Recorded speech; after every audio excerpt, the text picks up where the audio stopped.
Dr. Laura E. Anderson. She is a psychotherapist and a trauma resolution coach. She helps to bring people out, or at least help them navigate some very difficult journeys. I stumbled across her work online, some articles that she had written. She also is author of a book called When Religion Hurts You. This fascinated me. I reached out. Dr. Laura Anderson has been kind enough to join me here. Welcome. Hello. Thank you so much for having me. It's wonderful to be here. With the name Dr. Laura, I almost feel bad for you. I know. I'm the other Dr. Laura, the good one. So, yeah. Okay. Well, let's start with something that you say on the services page of your website, and I'm just going to read it. It says, I believe that trauma is stored in the body, not the mind, and therefore requires a nervous system and body-centered approach that is tailored to the unique needs of the individual. Now, I don't want to get too pedantic, too far out in the weeds, but is this like body-mind dualism? Because I'm one of those guys who says the brain is the mind. So are you talking about the mind as a spirit or a soul? Help me understand that. Yeah. So when we talk about trauma is anything that is too much, too fast, too soon, that overwhelms our ability to cope and come back to a place of safety. So essentially that means that trauma is not necessarily the thing that happens to us, but the way that our physiology and our body responds to the thing that happens to us. It means that we can't simply think trauma away. Oh, that thing is in the past. The way that it is stored in our nervous system, our physiology, means that we have to resolve it in our physiology. Our brain doesn't just like time and date stamp it and say, okay, that's in the past. Now we're here. So we're good. If that was the case, we wouldn't have things like a diagnosis of PTSD. That's not the way our body stores it. And so we have to take a more full-bodied approach. I like the mind-body approach. I don't believe either should be elevated over the other. I think that we have to take both into context. I'm a big fan of a body up and mind down approach. We have to hold both with each other. So maybe a holistic approach would be a better way to say it. But in the past, there has been a lot of like therapeutic modalities, people in the clinical fields and research that would say, yeah, you just kind of think your way through things. And what research would suggest now is that isn't necessarily a complete way to navigate trauma. We still see that there are embodied responses, even if your brain knows that thing is in the past and I'm in the present. We still have embodied or physiological responses to things that happened in the past. So we have to take a more embodied approach or a physiological approach to trauma resolution. So I'm thinking about something that happened to me, and my heart starts to race and my palms start to sweat and I feel a sense of panic and anxiety. It's the effect of the mind on the rest of the body. Is that close? Close. Yeah. And it's something that you might not have conscious control over. So you go, hey, my heart is racing, my face is flushing. You might tell yourself, calm down, or you might shame yourself and say, what the hell is wrong with me? And no matter how much you tell yourself, like, I'm fine, get over it, your heart is still racing, your face is still flushing, things are happening beneath your conscious control. Your body is doing that. And so that's where we go, okay, there's something else that's happening. Your nervous system is operating beneath your conscious control, which means that it is alarmed. It is operating on a system that you're not necessarily having conscious control. And that's what we're trying to target in the body-based trauma resolution modalities. Is that the same as fight or flight? Yes, it is. Yes, absolutely. Okay. And that's part of it. I mean, when we look at fight or flight, we're looking at the sympathetic nervous system, which of course, fight or flight is a part of. And there's many other things that are incorporated in the sympathetic nervous system. That's just part of it. Okay.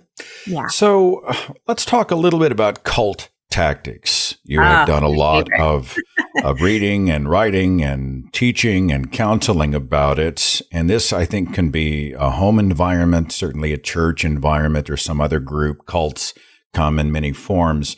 And I want to start with a tactic that we have talked about, but not in depth. Love bombing. It sounds so wonderful. Who wouldn't want to be like showered, literally bombed with love? Can you describe what this is and how it is used, please? Yeah. So I want to, for people that have probably heard the term love bombing before, they've heard it in the context of a relationship with another human being. We often hear it when we're talking about domestically violent relationship, intimate partner violence, or even narcissistic relationships.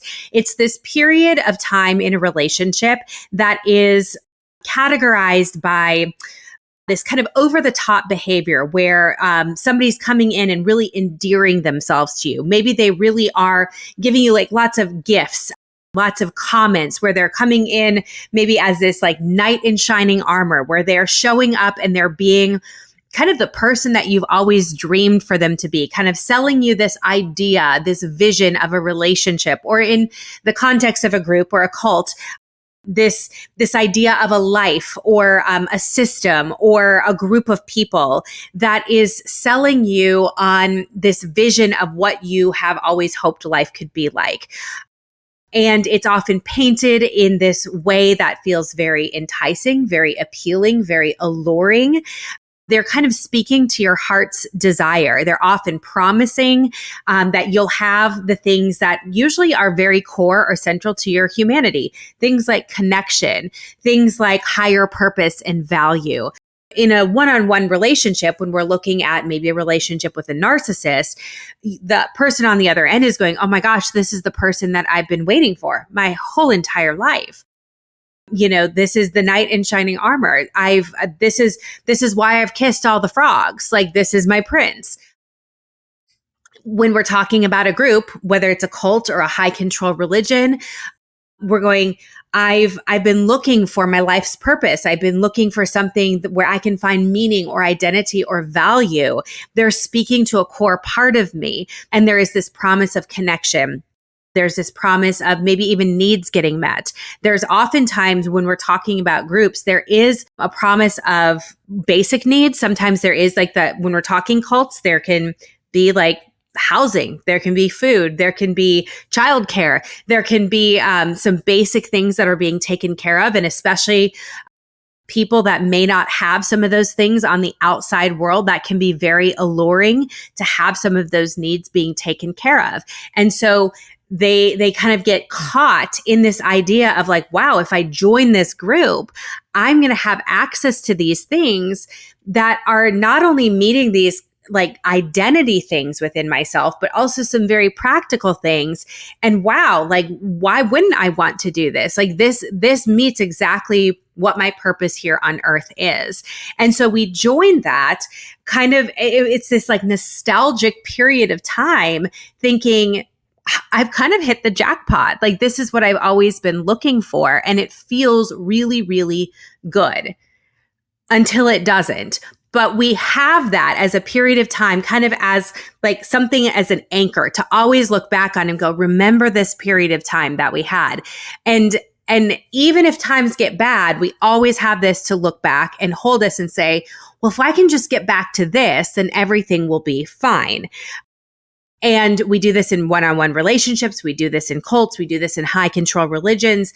We always have this to look back on and say, remember when. So if I can just get my shit together, if I can just go to therapy, if I can just comply more, if I can submit more, if I can follow the rules more, then maybe we'll go back to this because this was such a good time. It's a very, very important time in a relationship or in a system to have as kind of a foundational piece, because that sets, like I said, that foundation for everything else to build on. It's why we put up with other behaviors and even consequences, because it was never all bad. If we didn't have this period of time in a relationship, whether that's with a person or a system, we probably wouldn't stay. This is part of the reason that we stay in high control religions, relationships, systems, cults, things like that. I was having a conversation with a friend, a business owner, the other day, and we were talking about employees. I don't know if this is applicable. I'll let you speak to it. But we were talking about when you hire someone, they always have their best face forward. the resume's perfect and, they're going to give you the good stuff. And then once you work with them, you find out what they are really like. Mm-hmm. And sometimes I think we resist making a change or removing someone from the workplace who may not be pulling their weight or may be causing problems because we fell in love with a resume. And then the question is, well, if I knew then what I know now about that person, would I hire them today? And I tend to think maybe that fits with relationships. If I knew then what I knew now, maybe I wouldn't make the same choice. Is that valid, Laura? I think so. One of the things I talk about, I work with a lot of people coming out of high control religions. And it's funny because there's a lot of things that they take for granted of just like, quote unquote, the normal things they do in that system. But I always say, like if they led with this idea of like, hey, you come to our church and, oh, by the way, you're going to need to give us 10% of your income. Here's what you can wear. Here's what you can't wear. Here's the people that you can be in relationship with. Here's the information that you are allowed to have. And here's all this information that you're not going to be allowed to have. Here's the people that you must cut out of your life. Here's the only people you can listen to. Here's the jobs you can have. Here's the music you can listen to, the books that you can read, the movies you can watch, and everything that you can't, right? If they led with that, nobody's going to that church. Right? Nobody's going to be a part of that group. The same thing would be, if you were in a relationship with somebody where on the first date, they flip over the table, they cuss out the server, they throw you into a wall, they demand that you do all these things. You're not going on a second date. If they lead with those things, you're like, there's not going to be an established relationship. You're not going to go on a second date or third date or have a 2-year-long, 10-year-long, 20-year-long relationship. If we are leading with the truth of that, it's very unlikely that there's going to be established relationship, whether that's with one person or with a system or organization, whether that's a religion, a cult, anything like that. And so I think that's part of where people can feel a little bit crazy is because they go, yeah, but when I started, it wasn't like that. They promised these relationships, these connections, this community, this, these, like my needs were going to be met. We were going to be, kind of working towards this higher good, this purpose, this, my identity. And that's the bill of goods that they were sold. They didn't tell me I was going to have to give all my time, energy, and resources, that I wasn't going to be able to speak to my family outside of the church. But it's slowly over time, those things are chipped away at. And they do it in such a way where they, A, either make you feel like it's your idea, or B, they do it in such a way where they don't make it feel like it's that big of an idea or big of a deal, where it's just, it's slowly like, oh, your shirt's just a little bit too low. You don't want your brothers in Christ to stumble. And it's like, oh yeah, no, I don't want that. Right. And so you pull it up just a little bit. They're not doing it in an overt way necessarily. They're doing it in a very subtle way, but you're getting the message and you slowly start to change yourself. And so I think that's really important because then you slowly over time become a shell of yourself and they gain more control. It's never usually this big kind of like, like the hammer comes down and one day you're this very, very different person. The same is true in abusive relationships. And I think in your analogy, like with the employee over time, it's not that one day they're one way and the next day they're this totally different person. It's over time. And then you look back and you're like, wow, I don't know that I would have hired that person, or I don't know that I would have started dating that person or going to that church or joining that cult had I known that this is what it would have turned out to be.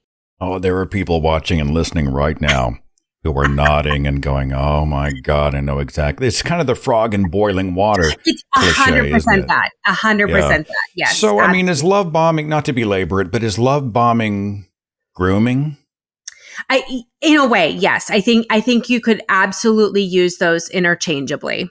Yes. Okay. Mm-hmm. You posted on Instagram a message for trauma survivors. You said, you are not what happened to you.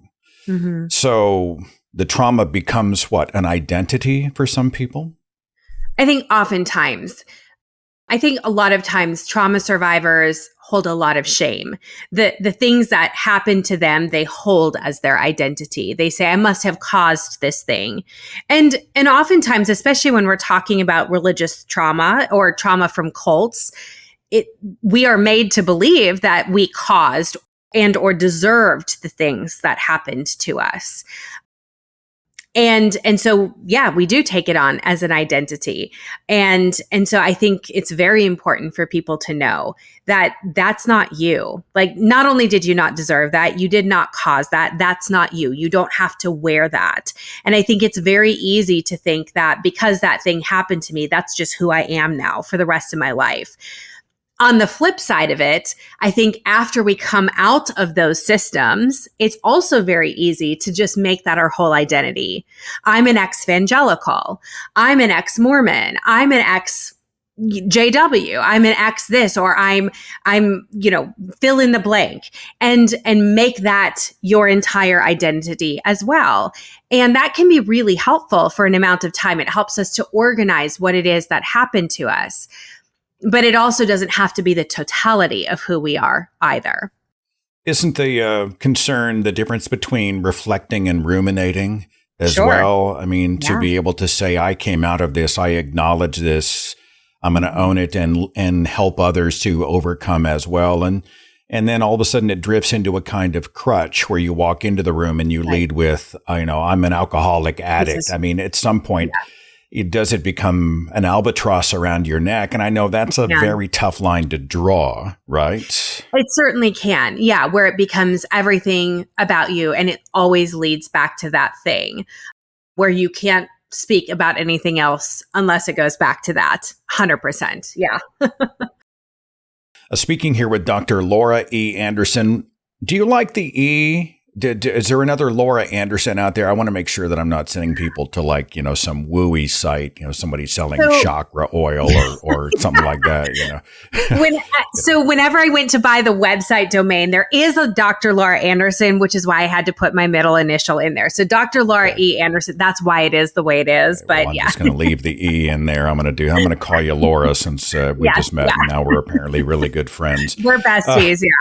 Let's, there's I guess it's a misconception that people who end up in high control, even abusive situations are sometimes primed by family and culture. It's the whole, my father was abusive to me.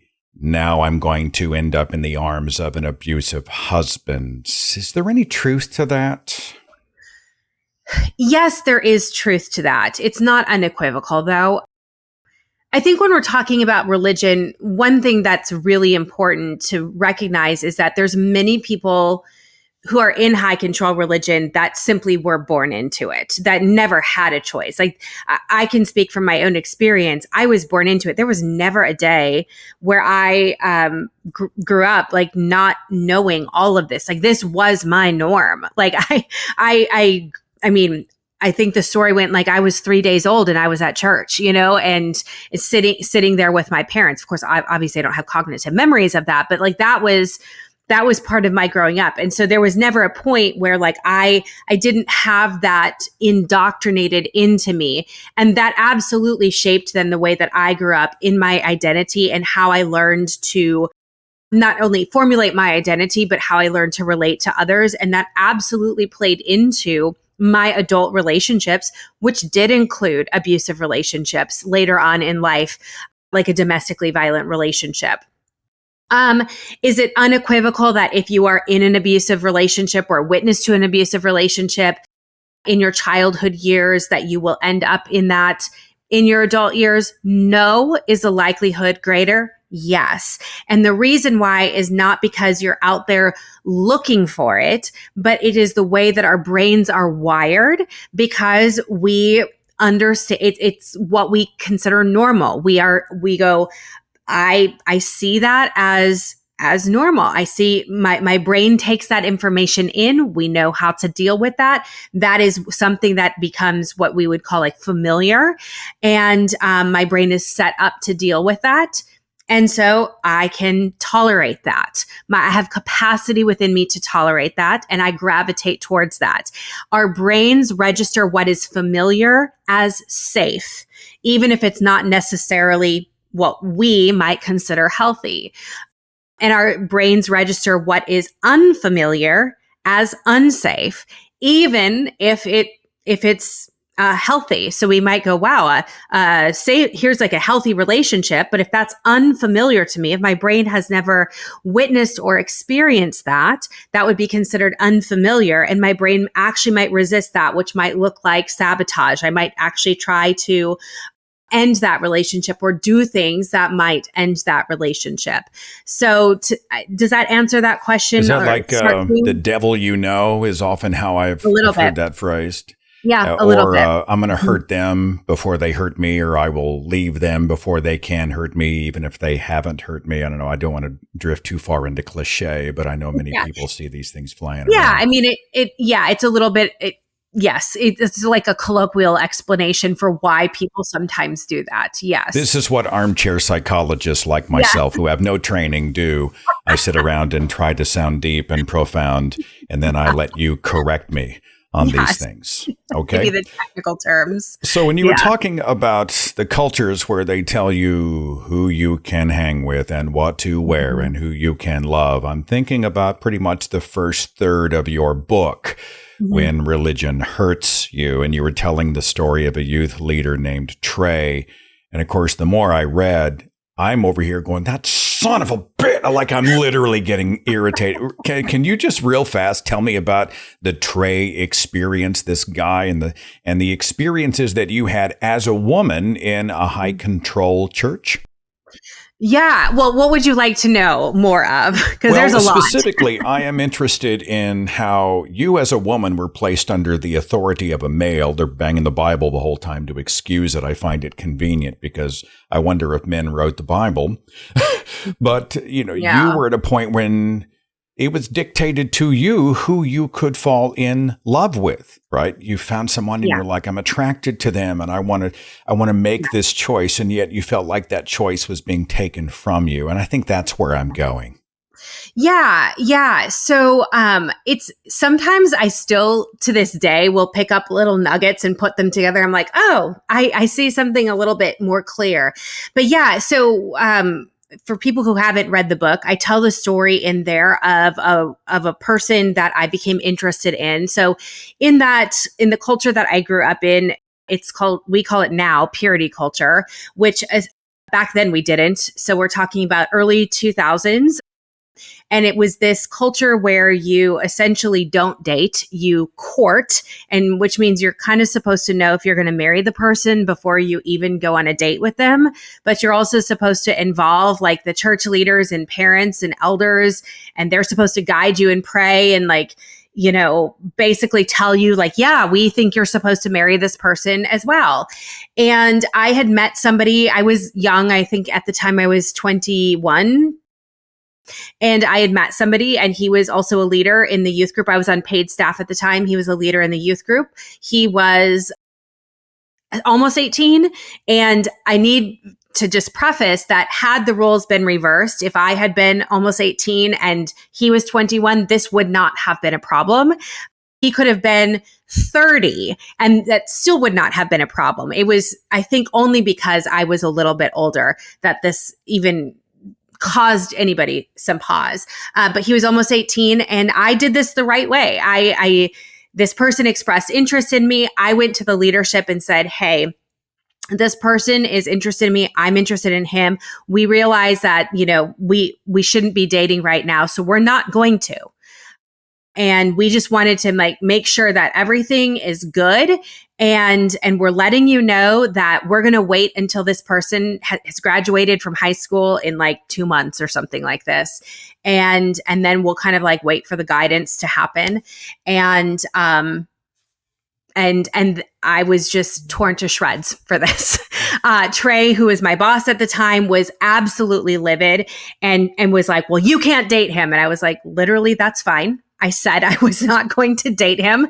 I said that, we would wait until this person was, graduated and until like we were given the go ahead to do this. I just wanted to be above reproach. And he like immediately cracked down and started stripping me of like my job duties, because he decided instantly that I was somebody that was not trustworthy, that I couldn't be trusted with people as well as other tasks. He started having people spy on me and report back to him. He started telling people that they couldn't spend time with me. And this also started to include family members of mine. This included young women that I was mentoring. It eventually ended up being that I was not allowed to spend time with any high school students, anybody over the age of like 8th grade, because I was deemed to not have any sort of like control over myself. Mind you, like I was not doing anything. I was really keeping to myself. Because the person you were interested in from kind of an outside, you're right here on the periphery saying, we're going to take it slow. Because he was 18, they're thinking you're going to go trolling junior highs and high schools. Yeah. Something like that. I Wow. still to this day have no idea what they actually thought was going to happen. Yeah. And mind you, so in this purity culture, there was such a huge emphasis on sexual purity. So at this point, like I said, I think I'm 21 at this point. I've never kissed anybody. I think I'd held hands with somebody at this point. I've certainly never had sex. I've never done anything whatsoever, sexual, physical, anything like that. In fact, I have a commitment to not kiss anybody until I'm married. So I'm like living above reproach at this point. And so I've never been alone with a man, anything like that. And so I was really trying as hard as I could. And I just, no matter how hard I tried, it was like, I just kept getting like more punishments bestowed upon me. And eventually what started happening is people would figure out that if they would tell Trey information, they would kind of get rewarded for it. It was like they would earn his favor. And so people started making up information. And because Trey had decided that I was lying to him, then he would believe them. And I would get punished for whatever it was that they were telling him. And so again, I'm losing then friends. I'm losing like anybody that I was mentoring, that I was like seeing in a small group capacity, and even my family. There was only one family member that had my back at that point. And it was just incredibly lonely and isolating. And finally, it was so bad that I decided to quit my job. And I was like, this is just ridiculous. Like I feel like completely alone. So I decided to quit my job, and I thought I will move. By this point, he's obviously graduated. He's moved 2.5, 3 hours away. And I thought, you know what? I'll just move. It's fine. And all of this has continued. So even though like he's over 18 at this point, he's moved away, he's at college.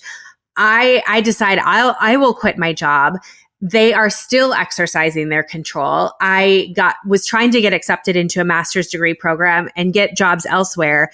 They went and like contacted the schools that I was trying to go to and the jobs that I was applying to I don't even know what the stories were that they were telling about me, but essentially blacklisted me. So I would go in, I'd have these great interviews where they're really promising. They're like, yeah, we'll call you. And they were telling me like, we're going to offer you the job. It's just basically a formality. And then I'd get calls back. They're like, we're sorry. Like we received information. We're not going to be offering you the job anymore. And so basically trapped me to continue having to live in the community.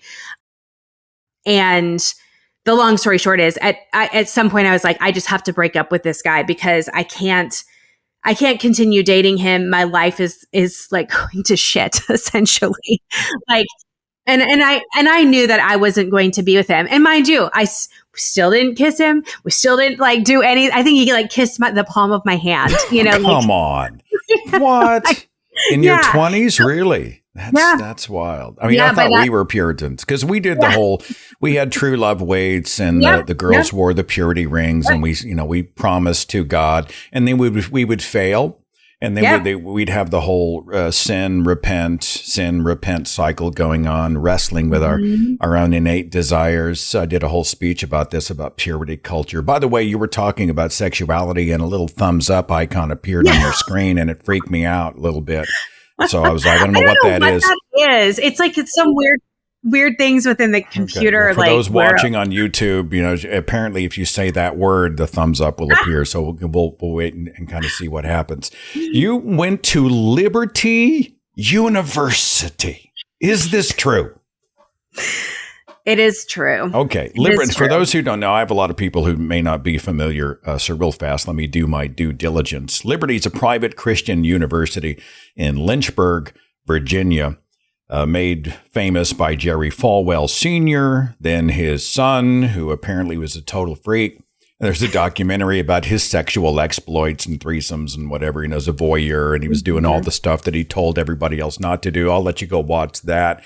Yes. It's one of the biggest Christian universities in the world. They've got like 15,000 in-person students, 80,000 online students, and they have a very strict, quote-unquote, moral code they call the Liberty Way.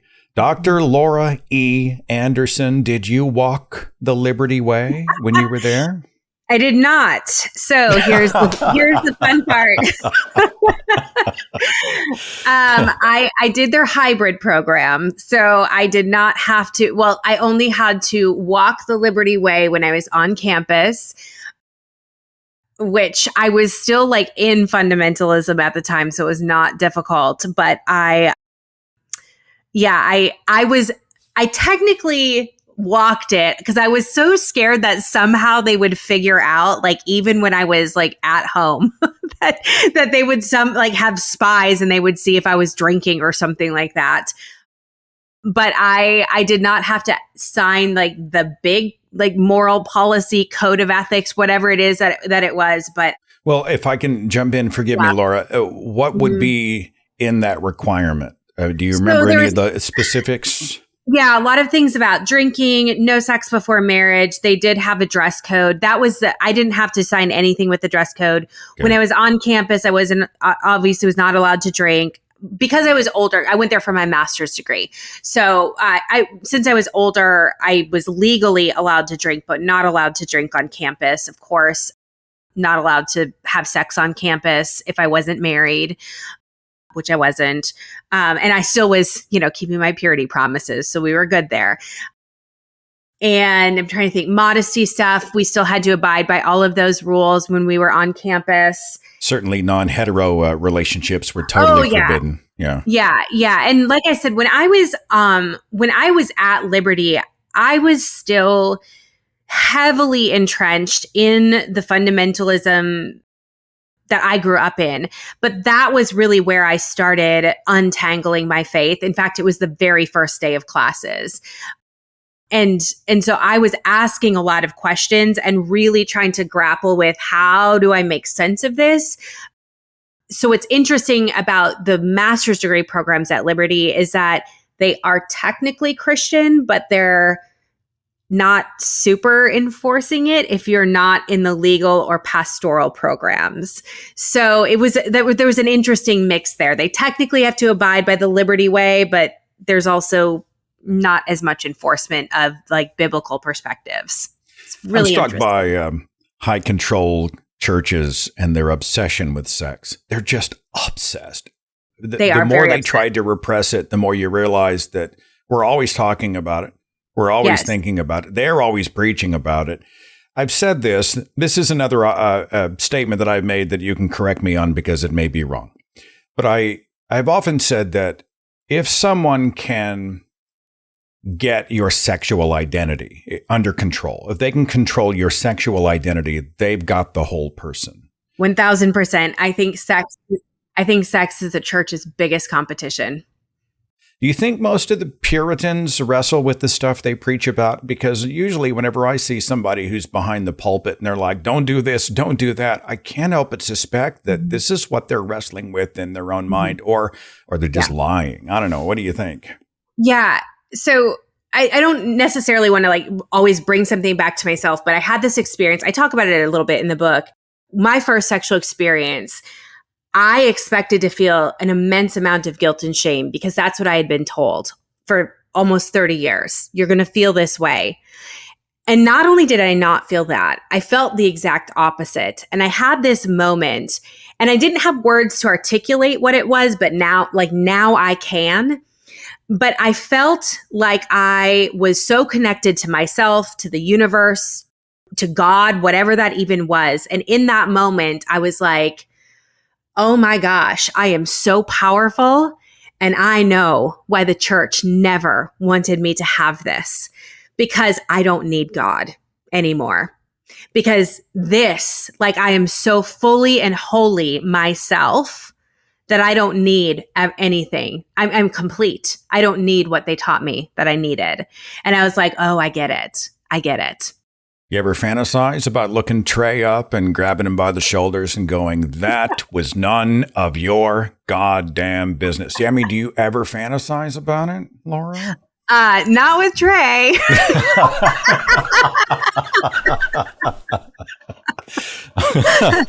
So, I'm sorry, we're probing deep into your psyche. That's not my role here. But I do like personal stories. I really feel like, lived experiences are shared experiences. The human condition, we all have walked so many of these similar paths. And, I'm fascinated about high control organizations, churches, families, people. They rob you of your identity. And so you are supposed to take on the identity of the group or the master. I think I came out of high control Christianity, right? Not me, but Christ lives in me. There is no one worthy, blah, blah, blah. This is common, right? You need me to have value is a common message from abusers, correct? 1,000%. Yes. Whether we're talking like in a relationship or we're talking about in a church or cult. Yes, absolutely. It is how they gain control over you. They prescribe a problem that they are the solution for. If I look at the biblical model, I see a domestic abuse model. 1,000%. Yeah. I made you. I rule over you. You get your worth from me. There is no one else that is worthy. Let me do all the thinking. Let me do the talking. If you get hurt, even by my hand, it's either your own fault or you strayed from my protection, or it's a teaching moment to make you stronger. By the way, I'm jealous. I have a temper. You better be loyal, because if you leave me, you're going to get it. I mean, this sounds like straight up abuse, right? 1,000%. That is how I figured so much of this out. Before I really specialized like professionally in religious trauma and high control religion. I mean, so, and to this day, I really specialized in domestic violence. Kind of by accident. I just clients started landing in my office and oddly enough, because I was in a domestically violent relationship and I understood it on a personal level as well as a professional level. And there was a day I sat down with my journals and I was like, I don't know who said what. I don't know if that was my abusive ex-partner, or I don't know if that was God and or the pastors or the church that I came out of. And that was deeply concerning to me. And I thought, well, that's something I need to start researching and exploring that more. And I did. I sat with that for years in terms of just untangling, why is that? Why?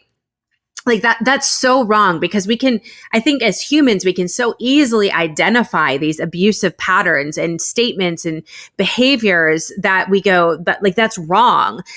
Once we see it, we see it. We can't unsee it. And we go, that's not okay to do that to your child or to another human being. And yet we so readily accept it from this higher power that's perfect, or his ways are higher than our ways. And we can placate or spiritually bypass.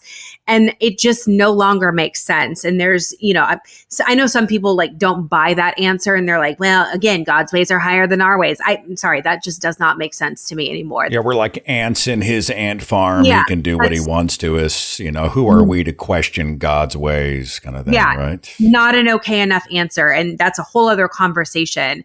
But I think we have to look at it through that lens, because if because the other piece of it is like, if we do not accept that from other humans, if that is an inhumane way for other humans to treat each other, then surely the creatures that God created, like, why would we accept that from the creator? Like, that does not make sense to me. And yeah, so I think if we look at it through the domestic violence lens, how do we not see God as the ultimate perpetrator of that? It's interesting how high control cultures have all these built-in protective mechanisms, excuses. If I start to think for myself, how arrogant are you? It's all about you, isn't it, Mr. Man? Why would you fight? This is just you wanting to be a god. There's all these reasons that I shouldn't focus on me, self-care, those types of things. And I bought that lie for a long time. And I felt guilty about focusing on my own needs and who am I, what's my identity, and carving a path of my own, because me, if you frame it in that way, it really does. They make me feel guilty for being an arrogant SOB, right? Mm-hmm. Yeah. But how convenient, right? Like that's part of the cycle that we're talking about. It's part of how an abusive cycle works, is that the reason that they can get you in that abusive cycle is that they make you believe that anytime that you question or have a doubt or go against them, that it's a sin or wrong or proof that you are actually the bad person that they say that you are, or that you're doubting. And so therefore there is something wrong with you, because certainly to question them or to go against them or to doubt them or to say they're wrong is just further proof or evidence that you are who they say they are. So they've created this system where they have insulated themselves. That's quite convenient. You just want to sin, Laura. I know. Just want to sin. It's so fun. Yeah. And the thing is, like, I think that's a very convenient way for people to bypass uncomfortable conversations. There's in kind of like the spiritual Christian circles, they try to figure out, like, why are all these people coming out of churches? Why are they doing this like deconstruction thing? Well, they just want to sin. They just want to have sex. Like, those are convenient excuses, because they don't actually want to think about, like, what are we doing? What is the church doing? What are these spiritual institutions actually doing that are driving people out of these buildings? They're not willing to ask the hard questions. And so they're like, well, they just want to sin. They just want to have sex. They just, they were just never true believers in the first place. Those are convenient, spiritually bypassing statements. Because if you were to actually talk to the people that are coming out of those spaces, these are people that are deeply committed, that gave their entire lives, their time, their energy, their resources, that were some of the most committed people, that are the people that were, in so many cases, agonizing over walking out those doors, that did not leave lightly, that tried to make it work. I remember when I finally gave up my faith, I still remember the day, the moment, everything. I sat in my living room, and it wasn't a spectacular moment. And this is so often how it is for domestically violent clients of mine that I've worked with, where the moment that they realize it's over, it's usually like a teeny tiny moment as compared to all the big things that have happened in their relationship. And it was just this like not benign. It was something that happened, but it was relatively small as compared. And I realized, like, the goalpost always kept moving. No matter what I did, no matter how small I tried to make myself, no matter how much I tried to contort myself or make this fit or that fit or whatever, it was never going to be enough.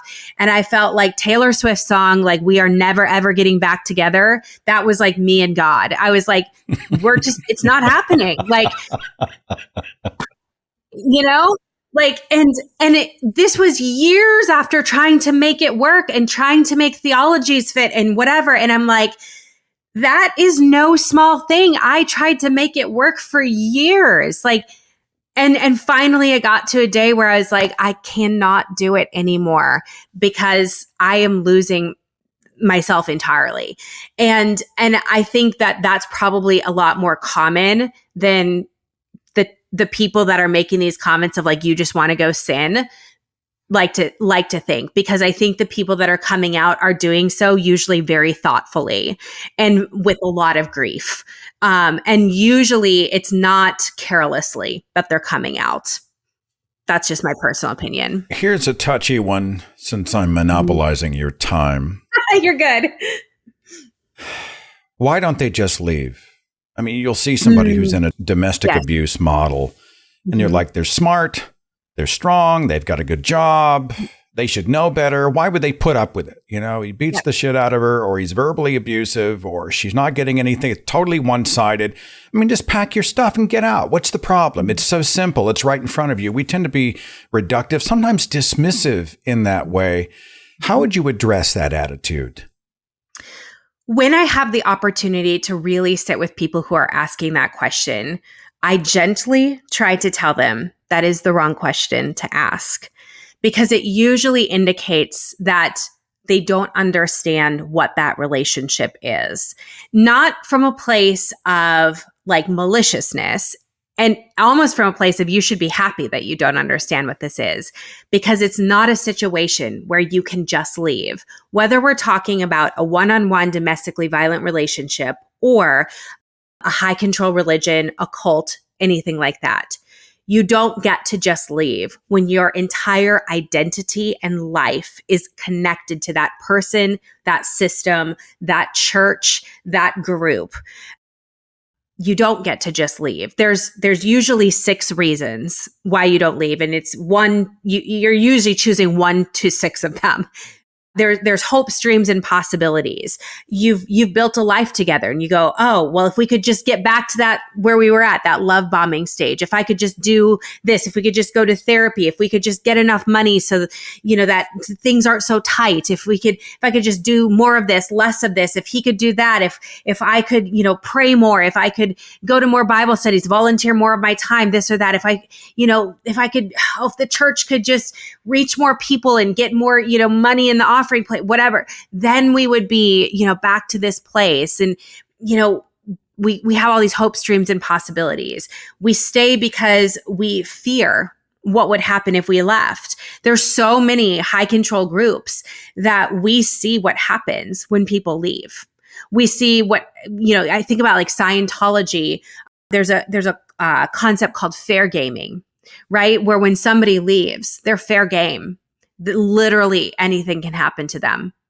They can, everything from literal like physical assault to, you know, their jobs that people will call their jobs. People will, you know, they'll be like a social media smear campaign. People will be harassed, you know, like anything can happen. There's sometimes with kid type stuff, like maybe their kids are still in the organization, or there's one parent that stays, like you can have your kids held against you. There's a lot of fears, like, what will I do? Like, maybe I don't have any skills, like to work, to make money. I don't know anybody on the outside. How am I going to provide for my family? And so we stay because we have an immense amount of fear of how we would even survive on the outside of that. You told a little bit of your story. I'm going to tell you a little bit of mine, because I think people can relate.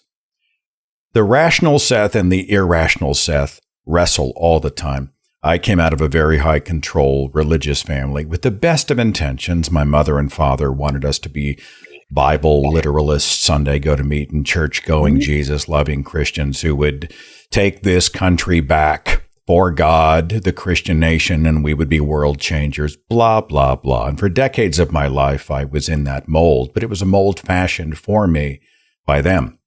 Mm-hmm. And I finally started to do my own thinking, and everything just sort of went south. And so it's been 15 years, and at a point not too far off, not long ago, it was one of those things like you were talking about. It wasn't a big deal, but it was a big enough deal that I thought, no, that's a boundary violation. It is just the latest example of a pattern. And I had to lock my mother out, not because I want to disrespect a mother, but because I have to respect myself, right? How can someone with self-respect allow someone to step into their life and name and blame and shame? And I remember it had been so long and so bad. When I hit the block button on my phone, I've had people say, well, how did that feel?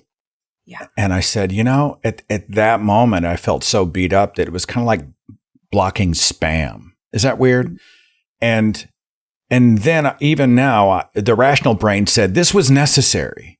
And my brain says that. My heart says, you're a bad son. And I still wrestle with it. And everybody's like, just get over it. So it must be a common thing that you hear, right? And you can bill me, Laura, if you want. But you hear this kind of thing all the time, right? Yeah.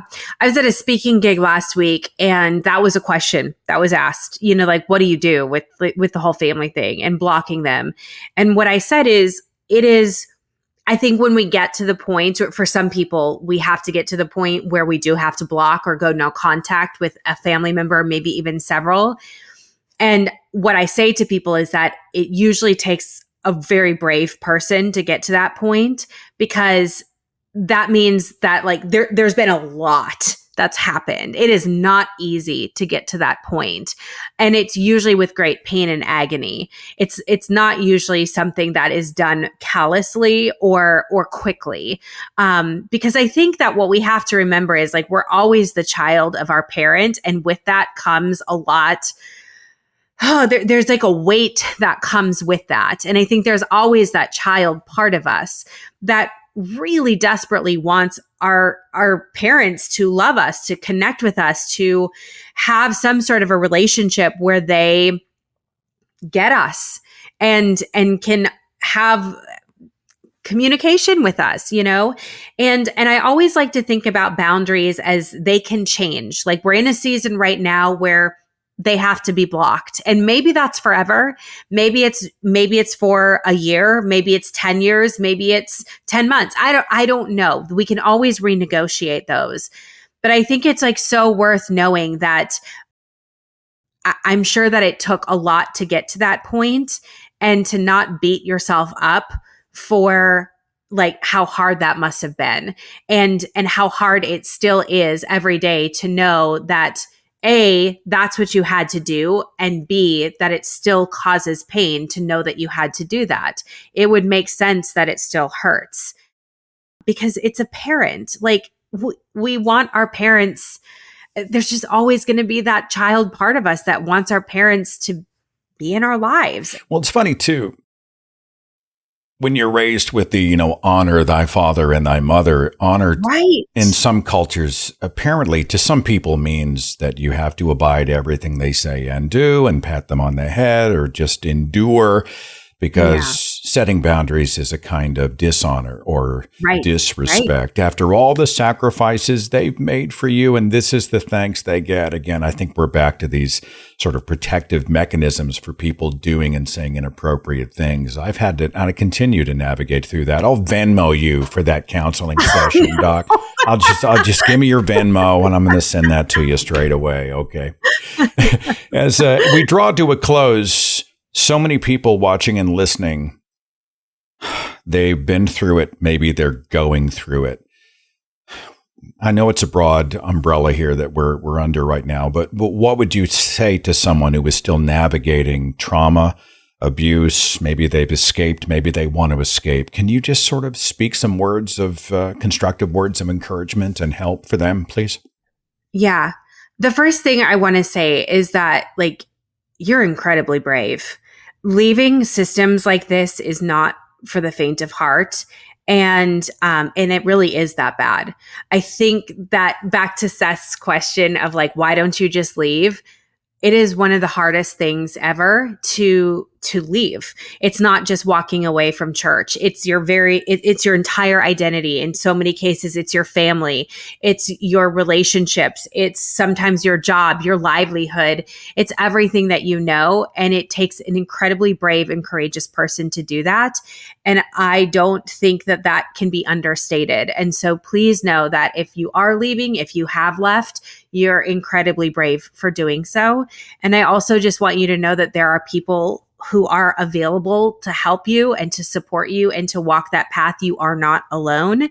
I'm happy to share resources, if you need that. but yeah, you're not alone. And there are people who can be there for you. This is real. You don't have to like pretend that it didn't happen. Trauma is a real thing. Religious trauma is trauma. You don't have to pretend that it isn't real. And that sounds cliche, like religious trauma is trauma, but like knowing that what happened to you was not okay, should not have happened, that yes, these messages can stick in your body and have physiological impact. It's worth knowing that, and that there are people that can help you through that. I think it's just so important for people to know that, so you can get the help that you need. And if you ever want to find the tray in your own life and grab them by the shoulders and say, that was none of your business, whatever serves you. I know you offer counseling remotely or online. I don't know if that's something I should or can pitch here. Is that appropriate? Yeah. People can actually like bring you in and have you counsel one-on-one. Go ahead and tell me about that if you would. Yeah, I have a company, the Center for Trauma Resolution and Recovery. We do online coaching, and we use that modality because just for like state lines and licensing purposes, everybody does have a clinical background. We all have our degrees in mental health fields, but I've chosen to practice as coaches. And then we have advanced trauma training, like certifications and stuff like that. But it's the Center for Trauma Resolution and Recovery. We do online coaching. You can go to traumaresolutionandrecovery.com. Everybody has free inquiry calls. So you can sign up for that today and start working with a practitioner of your choice, and get the support that you need. Dr. Laura E. Anderson, who is not Dr. Laura, who has been a great guest, and it's a pleasure to talk to you. What a fun conversation and a constructive one. I think if I wanted this, whenever people ask me the purpose of our channel, I think we want to learn stuff and help people, right? I'm taking the ride too. I'm no great mind. I'm a guy who's trying to figure it out with everybody else. I want to learn something and try to help and encourage people. And I know you've certainly been a big part of that equation today. I will link to your site in the description box of this show. And for your time and expertise, thank you so very much. Thank you so much for having me.